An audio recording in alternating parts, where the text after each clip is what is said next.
Our Slimline wall-mounted brochure holders will ensure that your brochures are always presented neatly and clearly to your customers regardless of your literature size.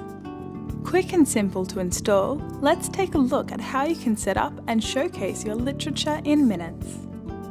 Firstly, place the backing into your desired position against the wall and mark out the hole positions with a pen. This makes it easy for you to drill in the screw holes. Make sure to drill 1/4 inch holes when using the wall anchors provided. That's if mounting to concrete or masonry walls. Next, install the screws. Using the spacer provided will ensure that the screws are installed at the correct depth. Now, just slip the keyholes on the back panel over the screws so that it hangs securely off the wall.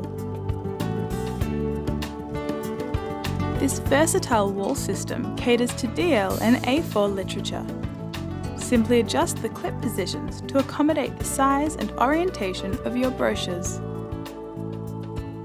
This display is yours to customize. You can choose to feature DL brochures, A4 documents, or a combination of both.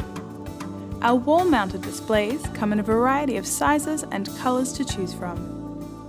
Slimline Warehouse, providing the tools to build your brand.